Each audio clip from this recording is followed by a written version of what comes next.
ओम नमो भगवते वासुदेवाय। ओम नमो भगवते वासुदेवाय। ओम नमो भगवते वासुदेवाय। श्रीमद् भागवतम तीसरा कैंटो 26वां अध्याय 41वां श्लोक। तो हम पहुँचे थे अग्नि तत्व तक कि अग्नि तत्व किस प्रकार आया और अग्नि तत्व में क्या निकला, फॉर्म, रूप निकला।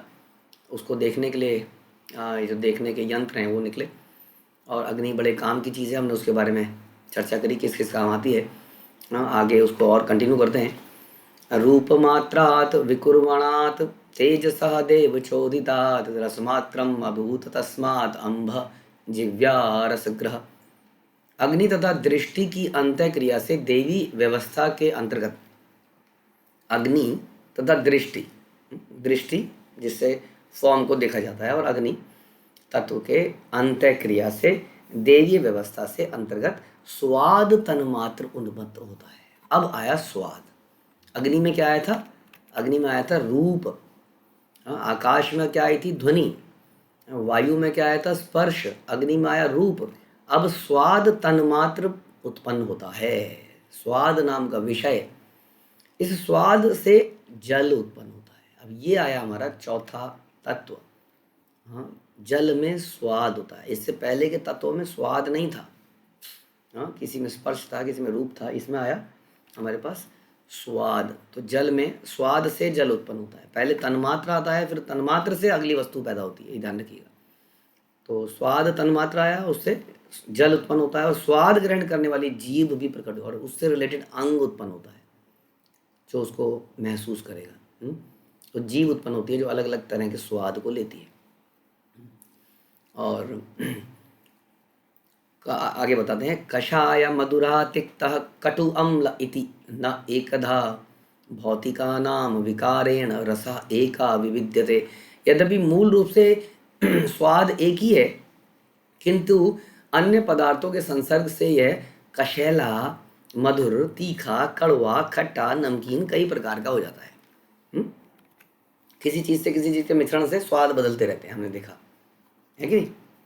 स्वाद कई तरह की वैरायटी, कितनी मसाले, अलग अलग तरह के मसालों से बहुत तरह का टेस्ट निकलता है। तो मूल रूप से वो स्वाद ही है।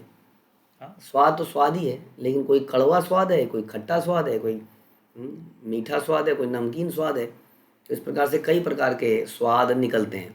मूल रूप से वो सब स्वाद ही हैं। और आगे बता रहे हैं, फिर उससे स्वाद से क्या निकला था? जल निकला था। हाँ, जल। तो जल से क्या है? जल तत्व कलेदनम पिंडनम तृप्ति प्राण प्राणान आप्यायन उन्दनम ताप अपनोद भूयस्त्वम अम्भस्य वृत्तया तु इमा। जल की विशेषताएं उसके द्वारा अन्य पदार्थों को गीला करना। जल किसी भी पदार्थ को गीला कर देता है, और वास्तव में गीला करके उसके उसके उसके स्वभाव को ही बदल देता है। आप देखते हैं ना, कितनी चीज़ें ऐसे हैं जो जल में पड़ने के बाद रिएक्ट करती हैं और बदल। जैसे सीमेंट ही देख लीजिए आप। सीमेंट एक पाउडर की तरह है, और जल पड़ते ही पत्थर बन जाता है। तो हर वस्तु को गीला करके उसके स्वभाव को ही बदल देती है, गला देती है। क्या क्या नहीं कर देता जल। हाँ, घर में कहीं लीकेज हो जाए तो मुसीबत हो जाती है।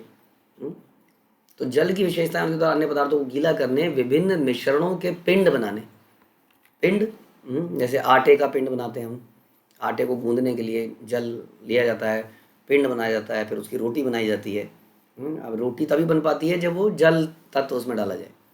हाँ, इसी तरह से कई चीज़ें ऐसे मिट्टी के हम कुछ बनाते हैं, तो जल डालने से।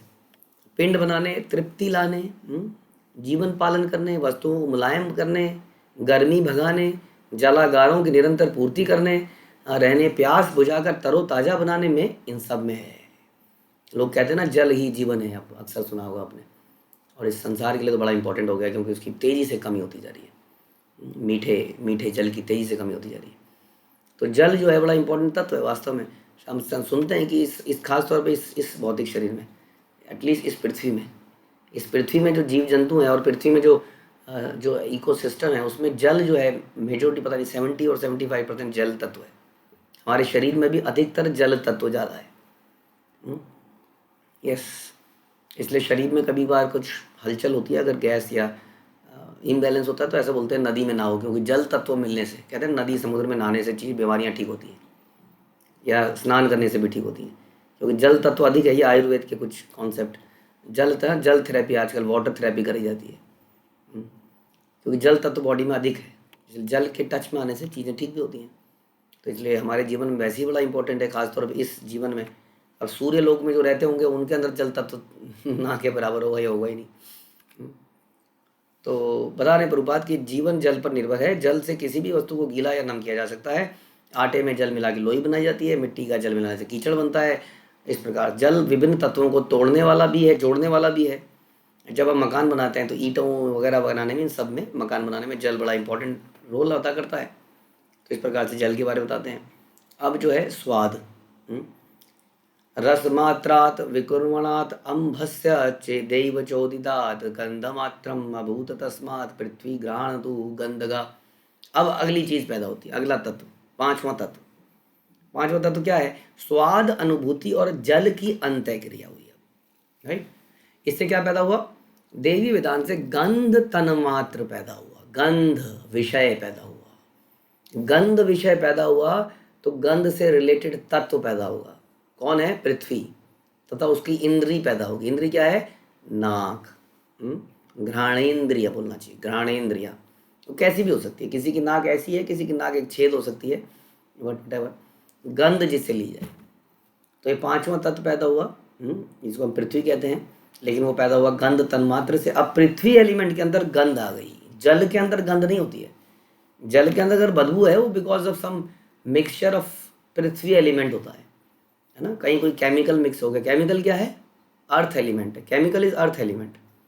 हाँ, कुछ और ऐसा अर्थली एलिमेंट मिक्स होने से जल में गंध आती है, नहीं तो जल का गंध, जल में गंध नहीं होती है। हाँ, जो पृथ्वी तत्व जो है इसके अंदर गंध होती है। मिट्टी की खुशबू, जैसे बरसात के बाद कई लोगों को मिट्टी की खुशबू आती है। कई लोग मिट्टी खा जाते हैं, उस खुशबू से इतने अट्रैक्ट हो जाते हैं, मिट्टी खाने लगते हैं। तो बहुत प्रकार की सुगंध है पृथ्वी के अंदर। कई चीज़ें ऐसी पैदा होती हैं, बड़ी सुगंधित हैं। अगेन गंध भी कई तरह की हो सकती है, जो आगे हम सुनेंगे, कई तरह की। तो पृथ्वी तथा घ्राणेन्द्रिय उत्पन्न होते हैं, जिससे हम पृथ्वी की सुगंध तथा बहुविध अनुभव कर सकते हैं। करम्ब पूति सौरभ्य शांत उग्र अम्ल आदि भी पृथक द्रव्य अव्यय वैष्मयात गंध एक विविध्यते। यद्यपि गंध एक है, गंध भी जैसे स्वाद एक था, लेकिन फिर भी स्वाद कभी कसैला है, कभी मीठा है।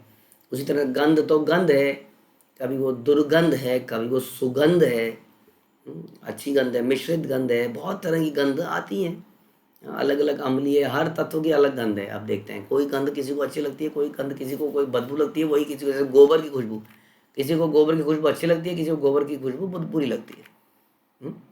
तो इस तरह से बता रहे हैं कि गंध जो है, पर बात बता रहे हैं कि तरकारियों में मसाले, हींग इत्यादि की गंध है। कपूर, पुदीना, इन सब की गंध आती है। प्याज और लहसुन से तीक्ष्ण गंध आती है। हाँ, तो अलग अलग तरह की गंध आती हैं। और भावनम ब्रह्मण स्थानम धारणम सत विशेषणम सर्वसत्वा गुण उद्देद पृथ्वी पृथ्वी लक्षणम। अब पृथ्वी के बारे में बता रहे हैं कि पर ब्रह्म के स्वरूपों को आकार प्रदान। देखिए कितना अच्छा बता रहे हैं। पृथ्वी की सबसे बढ़िया काम क्या करती है? पहले तो हम सबको आश्रय देती है। हाँ, ये पृथ्वी तत्व, जैसे जल के अंदर आप चल नहीं सकते, जल आश्रय नहीं दे पाएगा आपको। ऑल्दो जल बड़ा इंपॉर्टेंट तत्व है, लेकिन पृथ्वी हमें एक बैलेंस देती है, खड़े होने की जगह देती है। जमीन का ही सारा चक्कर है संसार में। जमीन ही है, कहते हैं ना, लड़ाई, सारी लड़ाई जर जोर और जमीन। तो ज़मीन की बड़ी विशेष महत्व है आजकल के संसार में। तो बड़ा कीमत बढ़ती जा रही है ज़मीन की, पृथ्वी एलिमेंट। और ये पृथ्वी एलिमेंट भगवान देते हैं वास्तव में, भगवान की ये ज़मीन है वास्तव में। कुछ सालों बाद ये ज़मीन यहीं पर रह जाएगी, हम यहाँ पे नहीं होंगे। उसके और आगे सालों बाद हमारे बच्चे भी यहाँ नहीं होंगे, लेकिन ये ज़मीन का टुकड़ा यहीं पड़ा होगा। न जाने कितने लोग आएंगे। तो आप देखते हैं ना, किसी शहर का नाम, कोई मोहम्मद गजनवी आया, कोई गाजी आया, तो गाज़ियाबाद बन गया। अब वो कहाँ है वो गाजी, नोबडी नोज़। बट अब यहाँ पर मिस्टर एक्स, मिस्टर वाई रह रहे हैं। सरकार बदल चुकी है, आगे जाके कोई और रह रहा होगा। हाँ, कोई आएगा फ्यूचर में, नाम ही बदल देगा जगह का। तो अनेक लोग आएंगे, चले जाएंगे, लेकिन ये ज़मीन का टुकड़ा ही रहेगा। वास्तव में भगवान ही हर चीज़ के मालिक है, ये दिखाता है। तो पृथ्वी जो है सबसे बढ़िया काम लेकिन क्या करती है, यहाँ बता रहे हैं। हमारे दिमाग में तो यही आता है, हमें कोयला देती है, सोना देती है, हीरा देती है, ये सब अर्थ एलिमेंट है। कोई क्या काम, पेट्रोलियम देती है। लेकिन यहाँ पर बता रहे हैं श्रीमद् भागवत में कि पर ब्रह्म के स्वरूपों को आकार प्रदान करती है। भगवान के विग्रह हम बनाते हैं ना, या तो लकड़ी के बनाते हैं, अर्थ एलिमेंट है, मिट्टी का बनाते हैं, अर्थ एलिमेंट है, पत्थर का बनाते हैं, अर्थ एलिमेंट है ना। तो जो भी तत्वों से हम बनाते हैं वो अर्थ एलिमेंट से ही हम, अग्नि से हम विग्रह नहीं बनाते, आकार नहीं बनाते, जल से भी नहीं बनाते, आकाश से तो कैसे ही बनाएंगे। तो पृथ्वी एलिमेंट हमें भगवान के स्वरूप को प्रदान करता है, जिससे हम इस मृत जगत में चमड़े की आंखों से भी भगवान के सुंदर दर्शन कर पाते हैं, यदि वो शास्त्रों के अनुसार बनाया गया हो तो, किसी भक्त द्वारा बनाया गया हो तो ये दर्शन हमें इस अर्थ एलिमेंट के कारण हो पाते हैं। और हमें आवास प्रदान करती है, हमें पात्र देती है, जल रखने के लिए हम मिट्टी के बर्तन बनाते हैं, सारे बर्तन जितने बनाते हैं जिसमें खाना पकाते हैं, हाँ, उसका पात्र कौन बनाता है? अर्थ एलिमेंट बनाता है। हाँ, पृथ्वी के कार्य के लक्षणों को देखा जा सकता है। दूसरे शब्दों में पृथ्वी समस्त तत्वों का आश्रय स्थल है, जो बड़ा इंपॉर्टेंट है। ओके, उसके बाद बताते हैं नभः गुणा विशेष अर्थ यस्य तत् श्रोतम उच्यते, वायो गुणा विशेष अर्थ यस्य तत् स्पर्शनम विदु। वह इंद्रिय जिसका विषय शब्द है, श्रवणेन्द्रिय, और जिसका विषय स्पर्श है वह त्वग्नेन्द्रिय कहलाती है। तो हमने सुना था शब्द जो है आकाश के गुणों में से एक है और इसका विषय सुनना है। इसी प्रकार स्पर्श वायु का गुण है और इसका विषय स्पर्श। ये अभी आपने सुना, उसका फिर से रिवीजन हम कर रहे हैं कि वह इंद्रिय जिसका विषय शब्द है। शब्द तो हमने सुना था कि शब्द से आकाश, शब्द तन्मात्र, आकाश तत्व और श्रवण इंद्रिय, तीनों चीज़ों के बारे में हम चर्चा करते आए, है ना। तो शब्द था तन्मात्र, उससे जो तत्व था वो था आकाश, उसके अंदर शब्द आता है, और श्रवण इंद्रिय उसको, उस ध्वनि को सुनने के लिए। और फिर था स्पर्श तन्मात्र, हाँ, और उससे हमने सुना वायु तत्व, और उसकी जो त्वग्नेन्द्रिय बता रहे हैं, यानी कि त्वचा, त्वग्नेन्द्रिय जो वायु को महसूस करती है, स्पर्श, वो इंद्रिय बनी। तो उसको फिर से रिवाइज कर रहे हैं आगे। तेजा गुणा विशेषर्था यस्य तत् चक्षु उच्यते, अम्बा गुणा विशेषर्था यस्य तत् रसनम विदु, भूमै गुणै विशेष अर्था यस्य सा घ्राण उच्यते। वह इंद्रिय जिसका विषय तन्मात्र अग्नि, अग्नि का विशेष गुण रूप है। तो रूप जो है, रूप के दर्शन, वो तन्मात्र, उसका तत्व हुआ अग्नि, और रूप देखने के लिए जो नेत्रेंद्रिय है, नेत्र इंद्रिय होगी इसकी इंद्रिय। और उसके बाद स्वाद, स्वाद हुआ तन्मात्र विषय, और तत्व हुआ जल, और इसको महसूस करने के लिए, इसको फील करने के लिए जो इंद्रिय बनी वो रसनेन्द्रिय बताते हैं, जीभ। जिस इंद्रिय का विषय पृथ्वी, हाँ, मतलब विषय हुआ यहाँ पर गंध, और तत्व हुआ पृथ्वी, और उसकी इंद्रिय बता रहे घ्राणेन्द्रिय, जो कि गंध ले सकती है। तो ये बताया, फिर से रिवीजन करा गया। उसके बाद परस्य दृश्यते धर्म ही अपरिस्मिन् समन्वयात्, अतः विशेषा भावानां भूमो एव उपलक्ष्यते। क्योंकि कारण अपने कार्य में विद्यमान रहता है, अतः पहले के लक्षण दूसरे में देखे जा सकते हैं। समझ में आ रहा है? इसलिए केवल पृथ्वी में सारे तत्वों की विशेषता पाई जाती है। हाँ, तो जो पहला तत्व है उसके जो गुण हैं वो दूसरे तत्व में पाए जाते हैं। पहला तत्व क्या था? पहला तत्व था आकाश। आकाश का जो विषय था वो क्या था? शब्द। अब आते हैं दूसरे तत्व में। दूसरा तत्व क्या था? जल। हाँ, जल के अंदर क्या था? स्वाद। लेकिन क्या जल के अंदर ध्वनि है? जल के चलने की आवाज़ सुनी आपने? जब जल चलता है तो बड़ी सुंदर सी आवाज़ आती है, नदियों के चलने की आवाज़ एकदम रिफ्रेशिंग है। हाँ, अब डालते हैं जल, पानी की आवाज़ आती है। तो जल में शब्द भी है। हाँ, सॉरी हम आगे निकल गए, हम आना था वायु में। तो वायु में आवाज़ है, तो आप समझते ही हैं वायु की आवाज़ तो ज़बरदस्त भयंकर आवाज़ है। तो वायु में शब्द भी है, वायु में स्पर्श भी है। अगला तत्व क्या है? वायु के बाद अग्नि तत्व है। तो अग्नि के अंदर क्या क्या आ गया? रूप। अग्नि के अंदर रूप तो आया ही, लेकिन रूप के अलावा उसके अंदर शब्द भी है, ध्वनि, आवाज़, अग्नि की आवाज़ है, आप लोग हमने सुनी होगी सबने। और उसके बाद स्पर्श। अग्नि स्पर्श कर जाए तो जल जाता है, तो उसमें स्पर्श भी है।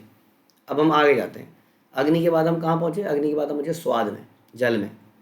हाँ, तो जल तत्व में स्वाद आया, लेकिन स्वाद के साथ साथ जल का रूप भी है, जल में ध्वनि भी है, जल में स्पर्श भी है, स्पर्श करके महसूस कर सकते हैं। इसलिए पृथ्वी के अंदर ये सारे तत्व हैं। पृथ्वी में रूप भी है, रूप तो है ही, गंध तो है ही, उसका ओरिजिनल रूप है, स्वाद है, और ध्वनि है। कुछ भी उसमें उसको फेंक के मारा जाए तो आवाज़ आ सकती है। तो इसमें सारी विशेषताएं पाई जाती हैं। तो ये इस प्रकार से सारे तत्व, उनके विषय और उनकी इंद्रियों के बारे में यहाँ पर चर्चा की जाती है। तो इस प्रकार से हमने ये सारा सुना कि कैसे कैसे एक एक तत्व बनता है, उससे रिलेटेड क्या क्या चीज़ें हैं। तो बहुत ही डिटेल में, ऐसे कोई शास्त्र नहीं है, आपको बता दें हम, किसी और प्रोसेस में ऐसा कोई शास्त्र नहीं है जो क्रिएशन को इतनी डिटेल में बताता है वास्तव में, और कई बार बताता है। अक्सर आप शास्त्रों में देखेंगे कि बाकी जो और शास्त्र हैं कि बोलते हैं कि let there be creation and there was creation, बहुत ज़्यादा डिटेल में नहीं है। हाँ, यहाँ पर तो इट इज़ फॉर वेरी, जो लोग इस विषय में जानना चाहते हैं, पढ़ना चाहते हैं, रिसर्च करना चाहते हैं, तो ये है सब्जेक्ट जिसके बारे में पढ़ा जाए, गुरु परंपरा के अंडर में रह के मेहनत की जाए। अगर किसी को करना है तो सांख्य योग वो सारी नॉलेज प्रोवाइड करता है, हवा में बात नहीं करी जाती है, ताकि आजकल के जो जनरेशन है उसको विश्वास हो सके। It is like a text book. हाँ, हम जो साइंस वाइंस पढ़ते हैं ना, कितनी डिटेल में उसमें पढ़ते हैं चीज़ों के बारे में, but then there is a element of belief as well. Believe करे बिना आप अपनी साइंस की किताब भी नहीं पढ़ सकते, क्योंकि you believe on the statements of some scientist, therefore here also we believe and we proceed. But हम जब प्रोसीड करते हैं, when we experience, then we believe further, then we further proceed. तो ये एक्सपीरियंस आपको भगवान देते हैं, जब इसमें विश्वास करके आप आगे बढ़ते हैं तो आपको वो हायर टेस्ट मिलने लगता है। यू फील द टेस्ट, ये तब आपको विश्वास होता है हाँ, कुछ तो है, तभी मेरे अंदर इतने परिवर्तन है, मेरे अंदर ये शांति आने लगी है। तो द थिंग इज, कुछ तो बिलीव करके आपको आगे बढ़ना पड़ेगा।